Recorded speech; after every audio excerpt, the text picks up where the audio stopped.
ओम शांति। ओम शांति। आज की तारीख है 30 मई 2021। अव्यक्त महावाक्य, अव्यक्त बाप दादा रिवाइज कोर्स की मुरली, जिसकी ओरिजिनल डेट है 10 जनवरी 1988। मुरली का सार: मनन करने की विधि तथा मनन शक्ति को बढ़ाने की युक्तियां। मनन करने की विधि तथा मनन शक्ति को बढ़ाने की युक्तियां। मनन करने की विधि तथा मनन शक्ति को बढ़ाने की युक्तियां। आज रत्नागर बाप अपने अमूल्य रत्नों से आज रत्नागर बाप अपने अमूल्य रत्नों से मिलने आए हैं कि हर एक श्रेष्ठ आत्मा ने कितने ज्ञान रतन जमा किए। आज रत्नागर बाप अपने अमूल्य रत्नों से मिलने आए हैं कि हर एक श्रेष्ठ आत्मा ने कितने ज्ञान रतन जमा किए, अर्थात जीवन में धारण किए हैं।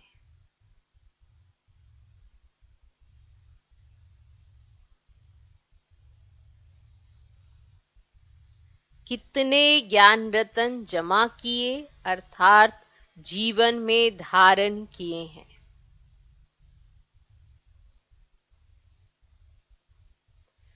एक एक ज्ञान रतन पद्मों से भी ज्यादा मूल्यवान है।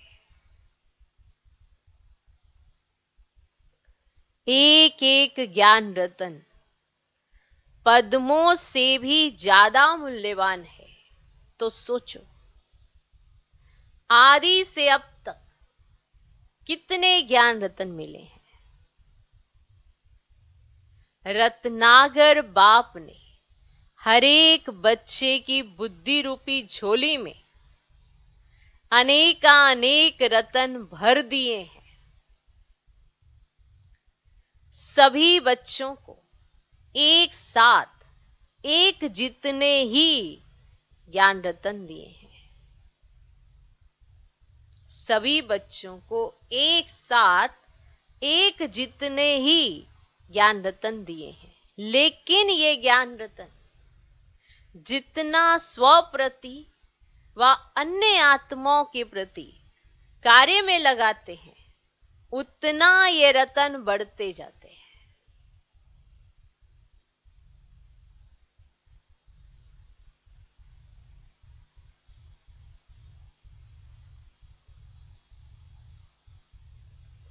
सभी बच्चों को एक साथ एक जितने ही ज्ञान रतन दिए हैं।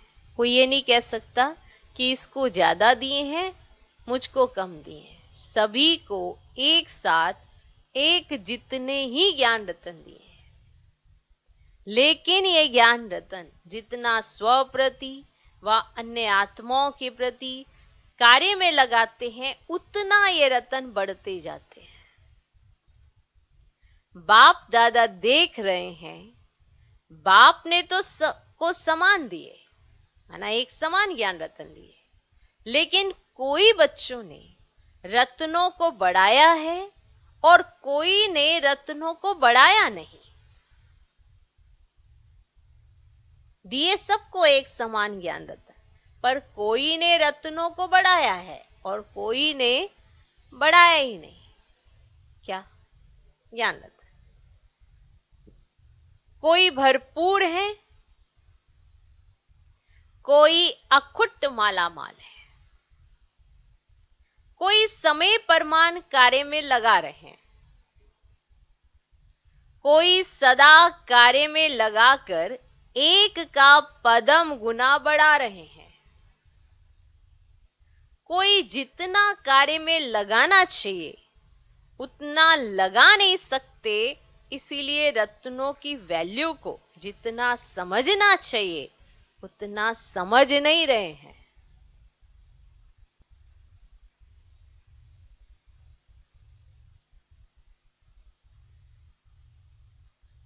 ठीक, जितना मिला है वे बुद्धि में धारण तो किया, लेकिन कार्य में लाने से जो सुख, खुशी, शक्ति, शांति और निर्विघ्न स्थिति की प्राप्ति की अनुभूति होनी चाहिए, वह नहीं कर पाते।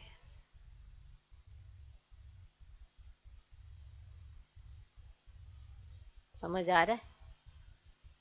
आ रहा है? कोई ऐसा नहीं कह सकता कि मुझे ज्ञान रतन कम मिले, इसको ज्यादा मिले। सबको एक समान मिले हैं।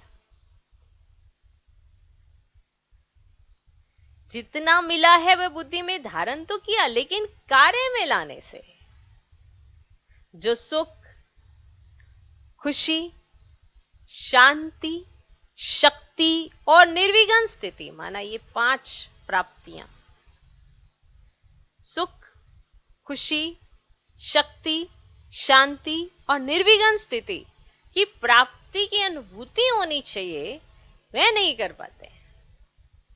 इसका कारण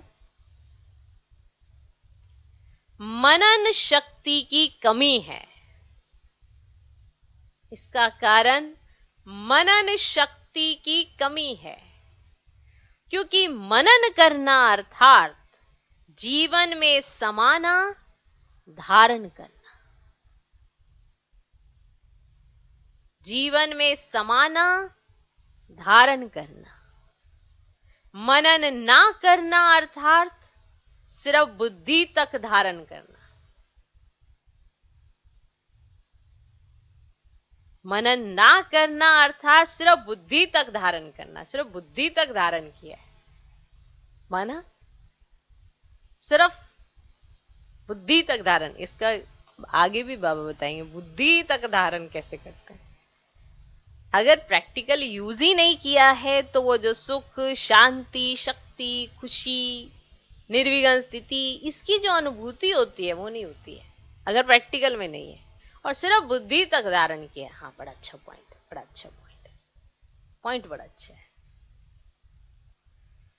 मनन ना करना अर्थात सिर्फ बुद्धि तक धारण करना। वे जीवन के हर कार्य में, हर कर्म में लगाते हैं, चाहे अपने प्रति चाहे अन्य आत्माओं के प्रति, और दूसरे सिर्फ बुद्धि में याद रखते हैं अर्थात धारण करते हैं। सिर्फ बुद्धि तक याद रखते हैं। किसी को सुनाना होगा ना, बड़ा अच्छा सुना देंगे, पर प्रैक्टिकल में नहीं होता।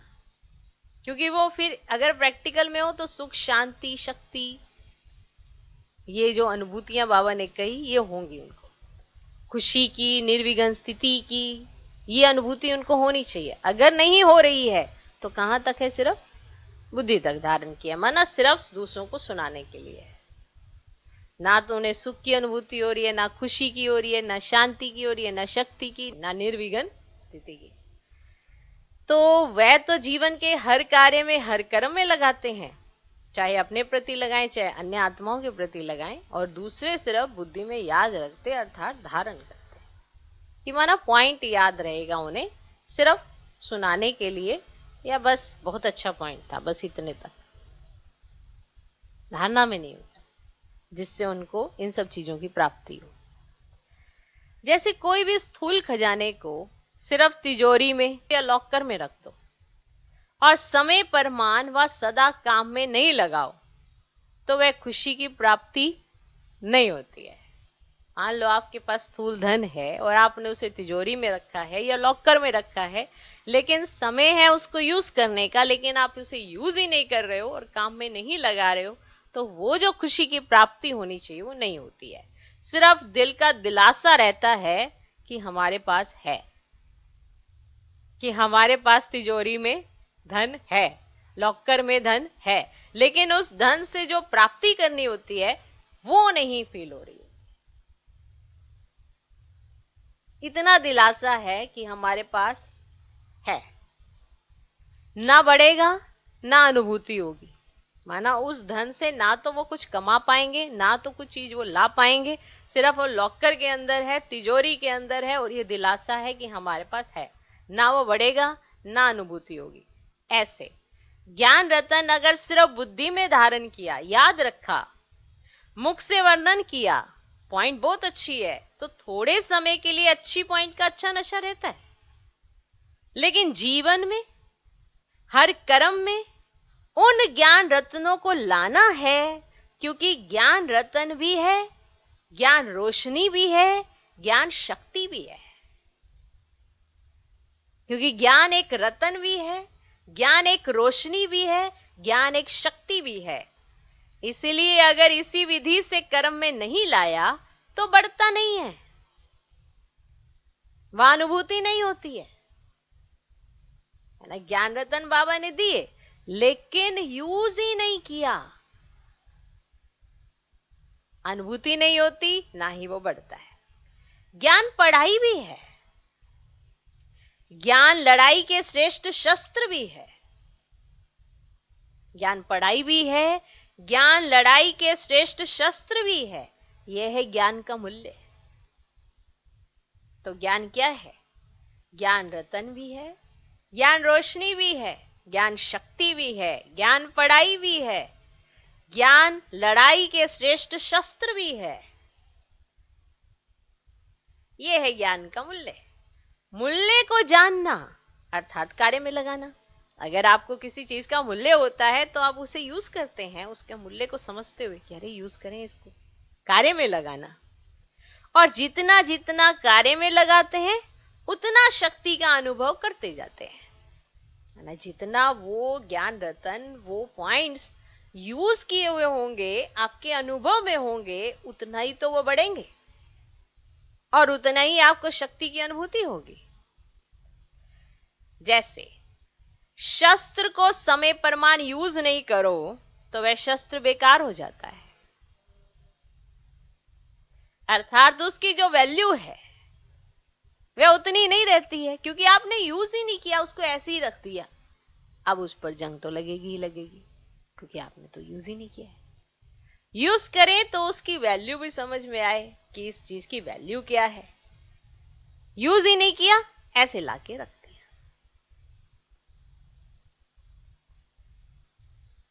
और फिर रख दिया तो थोड़े समय के बाद उसकी वैल्यू भी नहीं रहती है। ज्ञान भी शस्त्र है। अगर मायाजीत बनने के समय शस्त्र को कार्य में नहीं लगाया तो जो वैल्यू है उसको कम कर दिया, क्योंकि लाभ नहीं लिया।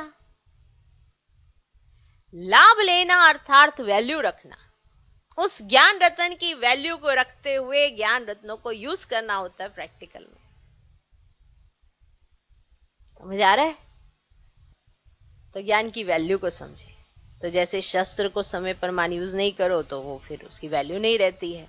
तो ज्ञान भी शस्त्र है। अगर मायाजीत बनने के समय शस्त्र को कार्य में नहीं लगाया तो जो वैल्यू है उसको कम कर दिया, क्योंकि लाभ ही नहीं लिया। लाभ लेना अर्थात वैल्यू रखना। ज्ञान रतन सबके पास है क्योंकि अधिकारी हो, सबके पास है ज्ञान रतन क्योंकि अधिकारी हो, लेकिन भरपूर रहने में नंबरवार हो। देखो, बाबा ने ज्ञान देने में कोई कसर नहीं छोड़ी है। बच्चों ने ज्ञान का स्वरूप बनने में अपने आप को नंबरवार कर दिया है, लेकिन भरपूर रहने में नंबरवार हो। मूल कारण सुनाया मनन शक्ति की कमी। मनन शक्ति की कमी, यह है मूल कारण। मनन शक्ति बाप के खजाने को अपना खजाना अनुभव कराने का आधार है। मनन शक्ति बाप के खजाने को अपना खजाना अनुभव कराने का आधार है। अगर आप मनन शक्ति करते हो तभी तो बाबा के खजाने को अपना खजाना कह पाओगे। तो मनन शक्ति बाप के खजाने को अपना खजाना अनुभव कराने का आधार है। माना बाबा के पास खजाना है, अगर आप मनन शक्ति का इस्तेमाल करते हैं तो वो आपका अपना खजाना भी हो जाता है, अनुभव भी होता है आपको। जैसे स्थूल भोजन हजम होने से खून बन जाता है, क्योंकि भोजन अलग है, उसको जब हजम कर लेते हो तो वह खून के रूप में अपना बन जाता है। माना अब भोजन आपका है, माना आपने भोजन तो किया, लेकिन आपके शरीर में भोजन उसी रूप से तो आपको ताकत नहीं देता है ना, जिस रूप से आप खाते हो उसको, उसका भिन्न भिन्न रूप होता है भोजन का, ठीक है। लेकिन जब आपके शरीर में आप उसे डालते हो, उसको खाते हो, और फिर वो जब हजम होता है तो वो आपको क्या बना के देता है? खून। भोजन अलग है, अलग चीज है ना, थाली में भोजन अलग, लेकिन उसको जब हजम कर लेते हो तो वह खून के रूप में अपना बन जाता है। वो खून आपका हो गया, भोजन तो आपने जो किया किया। ऐसे मनन शक्ति से बाप का खजाना सो आपका खजाना, ये अपना अधिकार, अपना खजाना अनुभव होता है। बाप दादा पहले भी सुनाते रहे हैं, अपनी घोट तो नशा चढ़े। अर्थात बाप के खजाने को मनन शक्ति से कार्य में लगाकर प्राप्तियों की अनुभूति करो तो नशा चढ़े। समझा? इसलिए बाप दादा ने पहले भी सुनाते रहे हैं कि अपनी घोट तो नशा चढ़े, अर्थात बाप के खजाने को मनन शक्ति से कार्य में लगाकर प्राप्तियों की अनुभूति करो तो नशा चढ़े। सुनने के समय नशा रहता है, क्योंकि सुनने के समय नशा रहता है, लेकिन सदा क्यों नहीं रहता?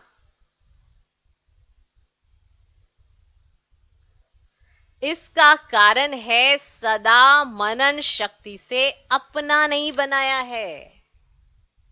सुनने समय तो बड़ा नशा रहता है, अच्छा बाबा ने ये कहा, बाबा ने ये कहा, लेकिन उसके बाद सदा क्यों नहीं रहता?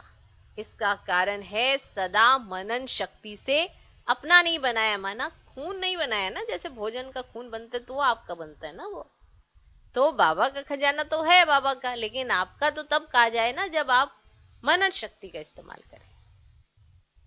मनन शक्ति अर्थात सागर के तले में जाकर अंतर्मुखी बन हर ज्ञान रतन की गुह्यता में जाना।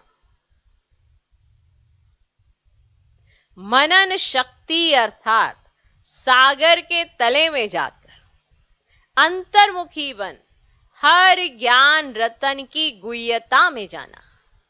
सिर्फ रिपीट नहीं करना है, लेकिन हर एक पॉइंट का राज क्या है। आप सुन लो, मनन शक्ति के पॉइंट सुन लो कि सिर्फ रिपीट नहीं करना है, लेकिन हर एक पॉइंट का राज क्या है और हर पॉइंट को किस समय किस विधि से कार्य में लगाना है।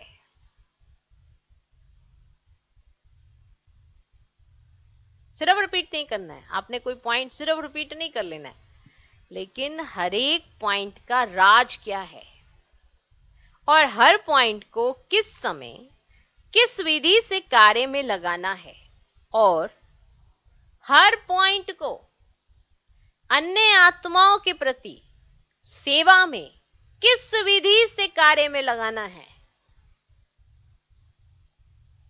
क्लियर?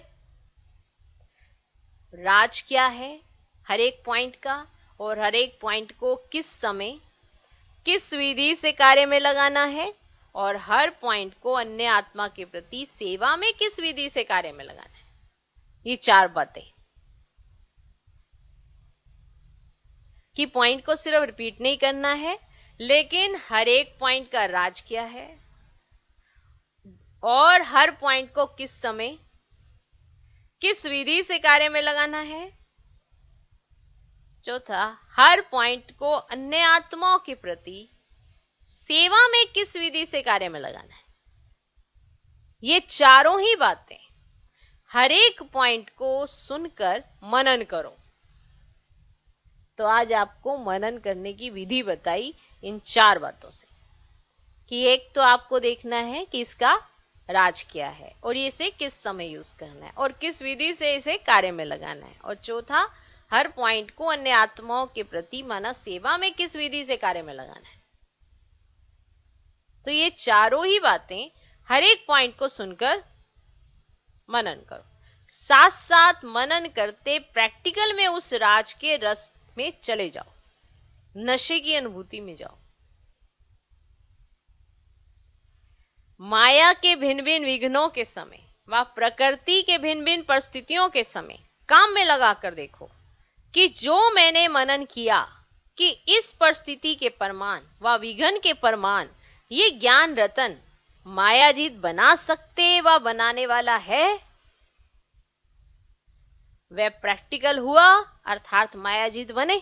माना कौन सा पॉइंट आपने मायाजीत बनने के लिए इस्तेमाल किया वो भी आप लगा कर देखो, भिन्न भिन्न परिस्थितियों में लगा के देखो और विघ्नों के समय प्रकृति या परिस्थितियों के समय लगा के देखो कि जो मैंने मनन किया कि इस परिस्थिति के प्रमाण व विघ्न के प्रमाण ये ज्ञान रतन मायाजीत बना सकते व बनाने वाला है, वह प्रैक्टिकल हुआ अर्थात मायाजीत बने। अब जैसे हर एक को पता होता है कि मुझे माया कहां कहां से आके परेशान करती है, तो हर एक अपने आप में ये भी तो चेक करें कि मुझे माया को जीतना किस शस्त्र से है।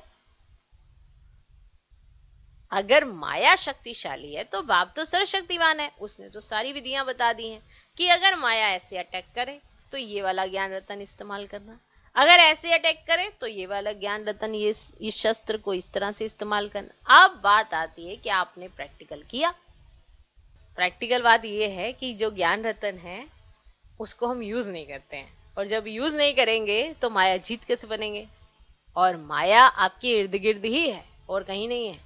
कहीं पर भी रह लो माया आपके इर्द गिर्द ही है। 5 विकार आपके इर्द गिर्द ही हैं जो आपके अंदर जंजाल बनाते रहते हैं, जो बाबा की बात को आपकी बुद्धि से निकालते रहते हैं और खुद की बात को डालते रहते हैं।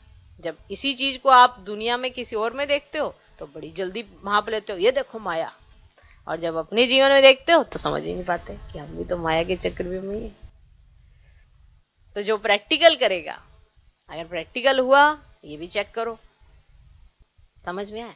तो माया के भिन्न भिन्न विघ्नों के समय व प्रकृति के भिन्न भिन्न परिस्थितियों के समय काम में लगाकर देखो कि जो मैंने मनन किया कि इस परिस्थिति के प्रमाण व विघ्न के प्रमाण ये ज्ञान रतन मायाजीत बन सकते व बनाने वाले हैं, वह प्रैक्टिकल हुआ अर्थात मायाजीत बने।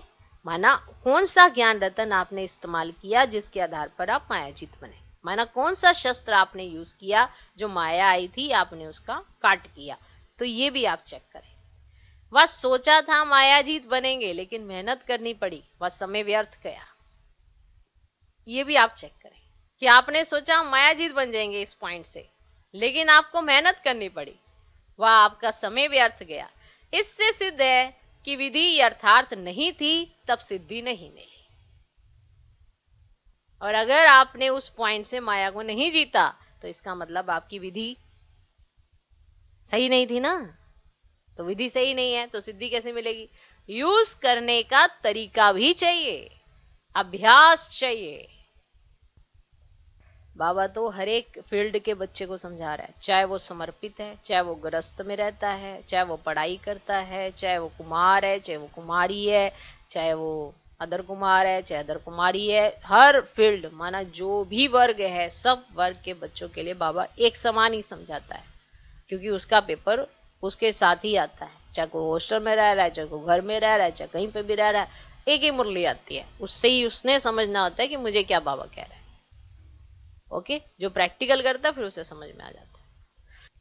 यूज करने का तरीका भी चाहिए, अभ्यास चाहिए। जैसे साइंस वाले भी बहुत पावरफुल बॉम्ब्स ले जाते हैं, समझते हैं बस इससे अब तो जीत लेंगे, लेकिन यूज करने वाले को यूज करने का ढंग नहीं आता तो पावरफुल बम होते हुए भी यहां वहां ऐसे स्थान पर जाकर गिरता जो व्यर्थ चला जाता। मान लो हमने पावरफुल बम बना लिए अपने और साथ में लेके चले हैं अपने, ठीक है, और जो चलाने वाला है उसने कभी चलाया ही नहीं है और वो बैठ गया बस इसी नशे में है, मेरे पास पावरफुल टैंकर है और मेरे पास ऐसे बम है। अब उसने तोप का मुंह रख दिया, इधर जहां कोई भी नहीं था, कोई भी नहीं था, उधर बम फोड़ा और इधर कुछ भी नहीं था, और इतने में सामने वाले अलर्ट हो गए और वो सारे ऊपर अटैक कर गए। वो तो ऐसे वाला थोड़ा रखते हैं, जिसने अभ्यास किया हो, जिसने वो चीज चलाई हुई हो, तो उसे कहा जाता है कि हाँ भाई ये सही, क्योंकि वो एक ही डायरेक्शन से एक ही जगह पर ऐसा बम गिराएगा जिससे सारे खत्म। ढंग नहीं आता तो पावरफुल बम होते हुए भी यहां वहां ऐसे स्थान पर जाकर गिरता जो व्यर्थ चला जाता। कारण क्या हुआ? यूज करने की विधि ठीक नहीं। ऐसे एक एक ज्ञान रतन अति अमूल्य हैं। ज्ञान रतन व ज्ञान की शक्ति के आगे परिस्थिति व विघ्न ठहर नहीं सकते। ज्ञान रतन व ज्ञान की शक्ति के आगे परिस्थिति व विघ्न ठहर नहीं सकते। लेकिन अगर विजय नहीं होती है तो समझो यूज करने की विधि नहीं आती है। दूसरी बात, मनन शक्ति का अभ्यास सदा ना करने से समय पर बिना अभ्यास के अचानक काम में लगाने का प्रयत्न करते हो, इसीलिए धोखा खा लेते हो। ये अलबेलापन आ जाता है। ज्ञान तो बुद्धि में है ही, समय पर काम में लगा लेंगे। ये वाला अलबेलापन आ जाता है कि ज्ञान तो हमारी बुद्धि में है ही, समय पर कार्य में लगा लेंगे। लेकिन सदा का अभ्यास, बहुत काल का अभ्यास चाहिए, नहीं तो उस समय सोचने वाले को क्या टाइटल देंगे? कुंभकर्ण। उसने क्या अलबेलापन किया? यही सोचा ना कि आने दो, आएंगे तो जीत लेंगे। तो ऐसा सोचना कि समय पर हो जाएगा, ये अलबेलापन धोखा दे देता। इसलिए हर रोज मनन शक्ति को बढ़ाते जाओ। रिवाइज कोर्स में व अव्यक्त जो रोज सुनते हो, तो मनन शक्ति को बढ़ाने के लिए रोज कोई ना कोई एक विशेष पॉइंट बुद्धि में धारण करो। माना रोज की मुरली से कोई ना कोई एक विशेष पॉइंट धारण करो, और जो 4 बातें सुनाई कि मनन कैसे किया जाता है, कैसे, पॉइंट का राज क्या है, पॉइंट को किस समय किस विधि से कार्य में लगाना है, पॉइंट को अन्य आत्माओं के प्रति सेवा में किस विधि में कार्य में लगाना है, ये 4 पॉइंट याद रखो। तो धारण करो और जो 4 बातें सुनाई उस विधि से अभ्यास करो। चलते फिरते हर कर्म करते। अब कहीं सोचते हैं हमने मनन करना है, तो एक ना डायरी पेन लेके या कॉपी पेन लेके बैठ जाते हैं, अब मनन करेंगे मनन। अब बाबा वो विधि भी बता रहे हैं आपको कि मनन करते कैसे हैं। ठीक है, मनन किन पॉइंट से करना है, लेकिन मनन करते कैसे हैं वो देखो। इसलिए ये पीछे भी पूरे एक हफ्ते में भी बताया होगा। तो कोई ना कोई एक विशेष पॉइंट बुद्धि में धारण करो और जो 4 बातें सुनाई उस विधि से अभ्यास करो। चलते फिरते हर कर्म करते, चाहे स्थूल कर्म करते हो, चाहे सेवा का कर्म करते हो, लेकिन सारा दिन मनन चलता रहे। सारा दिन मनन चलता रहे। चाहे बिजनेस करते हो व दफ्तर का काम करते हो, चाहे सेवा केंद्र में सेवा करते हो, लेकिन जिस समय में भी बुद्धि थोड़ा फ्री हो तो अपने मनन शक्ति के अभ्यास को बार बार दोहराओ। क्या समझे? इसलिए बताया था कि हर काम में बुद्धि का इस्तेमाल नहीं होता, लेकिन फिर भी आपके सारे काम होते हैं और उसमें बुद्धि का यूज नहीं होता, तो उस समय बुद्धि को मनन शक्ति में लगाओ। कई काम ऐसे होते हैं जो कर्म कर रहे हैं उसके साथ साथ भी सोच सकते हैं। समझा? पहले ही बताया था कि कर्म कर रहे हो लेकिन उसमें कई बार बुद्धि इस्तेमाल नहीं होती, इसीलिए आप बुद्धि में मनन शक्ति का इस्तेमाल कर सकते हो। माना कोई भी पॉइंट आज की मुरली का आप रिवाइज कर सकते हो।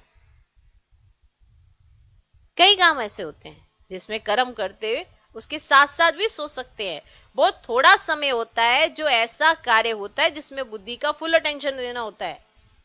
एक ऐसे बहुत कम काम होते हैं और ऐसा बहुत थोड़ा समय के लिए होता है जिसमें बुद्धि को फुल अटेंशन उस काम के लिए देना पड़ता है, नहीं तो डबल तरफ बुद्धि चलती रहती है। इसलिए हमने आपको बताया था कि मुरली हाथ में है, आपकी आंखें पढ़ रही हैं, लेकिन आपकी बुद्धि कहीं और चक्कर लगा रही है और आप सोचते हमने 12 बार मुरली पढ़ ली।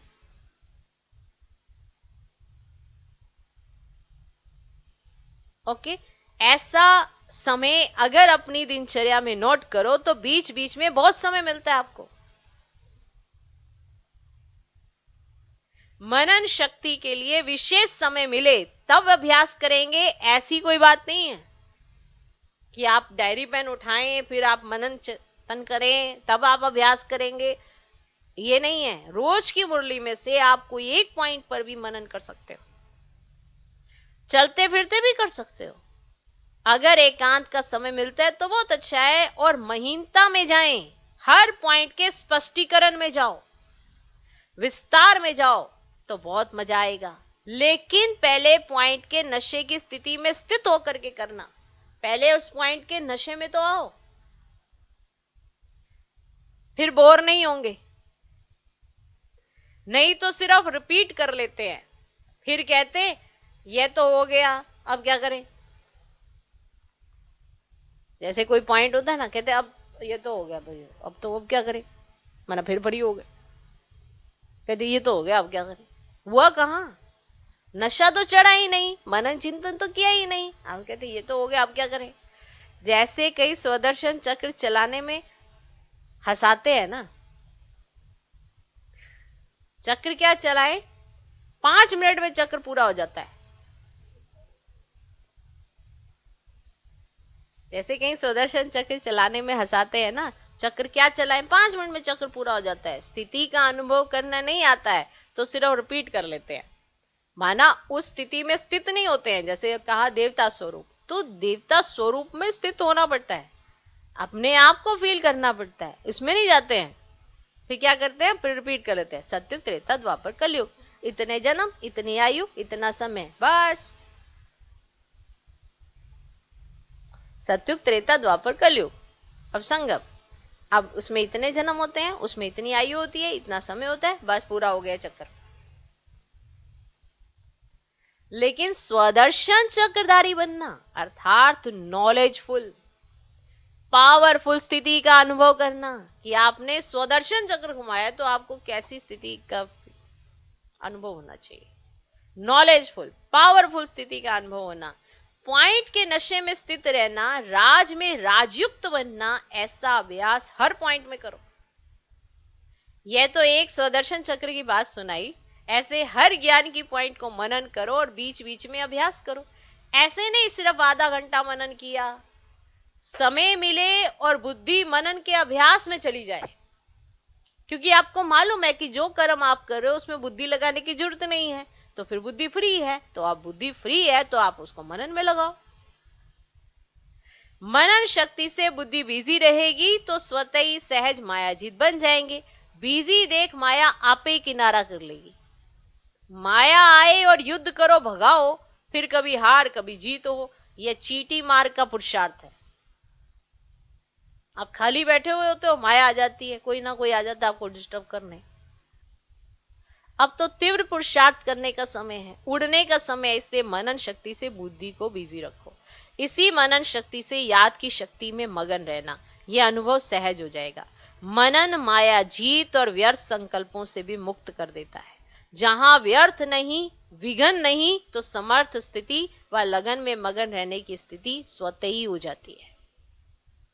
कई सोचते हैं बीज रूप स्थिति या शक्तिशाली याद की स्थिति कम रहती है या बहुत अटेंशन देने के बाद अनुभव होता है। इसका कारण अगले बार भी सुनाया कि लीकेज है, बुद्धि की शक्ति व्यर्थ की तरफ बट जाती है।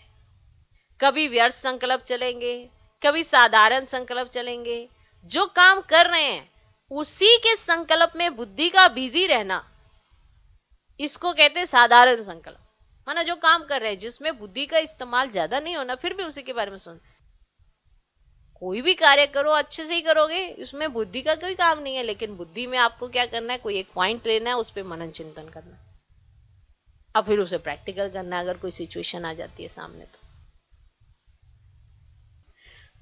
तो जो काम कर रहे हैं उसी के संकल्प में बुद्धि का बिजी रहना, इसको कहते हैं साधारण संकल्प। याद की शक्ति या मनन शक्ति जो होनी चाहिए वह नहीं होती, और अपने को खुश कर लेते कि आज कोई पाप कर्म नहीं हुआ। कई सोचते हैं ऐसा, तो कभी व्यर्थ संकल्प चलेंगे, कभी साधारण संकल्प चलेंगे। तो जो काम कर रहे हैं उसी के संकल्प में बुद्धि का बिजी रहना, इसको कहते साधारण संकल्प। याद की शक्ति या मनन शक्ति जो होनी चाहिए वह नहीं होती, और अपने को खुश कर लेते कि आज कोई पाप कर्म नहीं हुआ। व्यर्थ नहीं चला, किसको दुख नहीं दिया। लेकिन अगर आप ये सोच के अपने आप को वो नंबर दे रहे हो कि आज आपने किसी को कुछ नहीं कहा तो आपने बहुत अचीवमेंट कर ली, ये कोई बड़ी बात नहीं है। ये आप ये सोच, आज तो मेरे से कोई पाप कर्म नहीं हुआ, आज मेरा व्यर्थ नहीं चला, आज मैंने किसको दुख नहीं दिया। लेकिन समर्थ संकल्प, समर्थ स्थिति, शक्तिशाली याद रही, ये चेक करना है अपने आप में अगर आप तीव्र पुरुषार्थी बनना चाहते हो। ये साधारणता नहीं, समर्थ संकल्प, समर्थ स्थिति, शक्तिशाली याद रही। अगर वह नहीं रही तो इसको कहेंगे साधारण संकल्प, कि आज मैंने किसी को दुख नहीं दिया, आज मैंने किसी को डिस्टर्ब नहीं किया, आज मैंने किसी की बात नहीं काटी, आज मैंने सबकी बात में हाँ जी की। ये क्या है? ये तो चीटी मार्क का वो पुरुषार्थ हो रहा है। कर्म किया लेकिन कर्म और योग साथ साथ नहीं रहा। कर्म करता बने लेकिन कर्म योगी नहीं बने। इसलिए कर्म करते भी या मनन शक्ति या मगन स्थिति की शक्ति, दोनों में से एक अनुभूति सदा रहनी चाहिए। ये दोनों स्थितियां शक्तिशाली सेवा कराने के आधार हैं। मनन करने वाले अभ्यास होने के कारण जिस समय जो स्थिति बनाना चाहे वह बना सकेंगे। लिंक रहने से लीकेज खत्म हो जाएगी और जिस समय जो अनुभूति चाहे, बीज रूप स्थिति की चाहे फरिश्ते रूप की, जो करना चाहो वह सहज कर सकेंगे। क्योंकि जब ज्ञान की स्मृति है तो ज्ञान के सिमरन से ज्ञान दाता स्वतः ही याद रहता। तो समझा मनन कैसे करना है। कहा था ना कि मनन का फिर सुनाएंगे, तो आज मनन करने की विधि सुनाई। माया के विघ्नों से सदा विजयी बनना व सदा सेवा में सफलता का अनुभव करना, इसका आधार मनन शक्ति है। समझा? अच्छा, सर्व ज्ञान सागर के ज्ञानी तू आत्मा बच्चों को सदा मनन शक्ति द्वारा सहज मायाजीत बनने वाली श्रेष्ठ आत्माओं को, सदा मनन शक्ति के अभ्यास को आगे बढ़ाने वाले, मनन से मगन स्थिति का अनुभव करने वाले, सदा ज्ञान के रत्नों का मूल्य जानने वाले, सदा हर कर्म में ज्ञान की शक्ति को कार्य में लाने वाले, ऐसे सदा श्रेष्ठ स्थिति में रहने वाले विशेष व अमूल्य रत्नों को बाप दादा का याद प्यार और नमस्ते। हम रूहानी बच्चों की भी रूहानी बाप दादा को नमस्ते नमस्ते नमस्ते। Good morning, good morning, good morning. पार्टियों से अव्यक्त बाप दादा की मुलाकात, स्वयं को तीव्र पुरुषार्थी आत्माएं अनुभव करते हो, क्योंकि समय बहुत तीव्र गति से आगे बढ़ रहा है। जैसे समय आगे बढ़ रहा है तो समय पर मंजिल पर पहुंचने वाले को किस गति से चलना पड़े। समय कम है और प्राप्ति ज्यादा करनी है, तो थोड़े समय में अगर ज्यादा प्राप्ति करनी हो तो तीव्र करना पड़ेगा ना। समय को देख रहे हो और अपने पुरुषार्थ की गति को भी जानते हो, तो समय अगर तेज है और अपनी गति तेज नहीं है तो समय अर्थात रचना आप रचता से भी तेज हुई। रचता से रचना तेज चली जाए तो उसे अच्छी बात कहेंगे। रचना से रचता आगे होना चाहिए। सदा तीव्र पुरुषार्थी आत्माएं बन, आगे बढ़ने का समय है। अगर आगे बढ़ते कोई भी साइड सीन को देख रुकते हो तो रुकने वाले ठीक समय पर पहुंच नहीं सकेंगे। कोई भी माया की आकर्षण साइड सीन है, साइड सीन पर रुकने वाला मंजिल पर कैसे पहुंचेगा। इसलिए सदैव तीव्र पुरुषार्थी बन आगे बढ़ते चलो। ऐसे नहीं समय पर पहुंच ही जाएंगे, अभी तो समय पड़ा है, ऐसे सोचकर अगर धीमी गति से चलेंगे तो समय पर धोखा मिल जाएगा। बहुत काल का तीव्र पुरुषार्थ का संस्कार अंत में भी तीव्र पुरुषार्थ का अनुभव कराएगा। बहुत काल का तीव्र पुरुषार्थ का संस्कार अंत में भी तीव्र पुरुषार्थ का अनुभव कराएगा। तो सदा तीव्र पुरुषार्थी, कभी तीव्र कभी कमजोर नहीं। ऐसे नहीं थोड़ी सी बात हुई कमजोर बन जाओ, इसको तीव्र पुरुषार्थी नहीं कहेंगे। तीव्र पुरुषार्थी कभी रुकते नहीं, उड़ते हैं। उड़ते पंछी बन उड़ती कला का अनुभव करते चलो। एक दो को भी सहयोग दो, तीव्र पुरुषार्थी बनाते चलो। जितनी औरों की सेवा करेंगे उतना स्वयं का उमंग उत्साह बढ़ता रहेगा। विदाई के समय दादी जानकी जी विदेश में जाने की छुट्टी बाप दादा से ले रही हैं। तो हमारी दादी अभी विदेश जा रही हैं, तो बाप दादा से छुट्टी ले रही हैं। देश विदेश में सेवा का उमंग उत्साह अच्छा है। जहां उमंग उत्साह है वहां सफलता भी होती है। सदा यह टेंशन रखना है कि पहले अपना उमंग उत्साह हो, संगठन की शक्ति हो, स्नेह की शक्ति, सहयोग की शक्ति हो, तो सफलता उसी अनुसार होती है। यह है धरनी। जैसे धरनी ठीक होती है तो फल भी ऐसा ही निकलता है, और अगर टेम्परेरी धरनी को ठीक करके बीज डाल दो तो फल भी थोड़े समय के लिए मिलेगा, सदा काल के लिए फल नहीं मिलेगा। तो सफलता के फल के पहले सदा धरनी को चेक करो। बाकी जो करते हैं उनका जमा तो हो ही जाता है, अभी भी खुशी मिलती है और भविष्य तो है ही।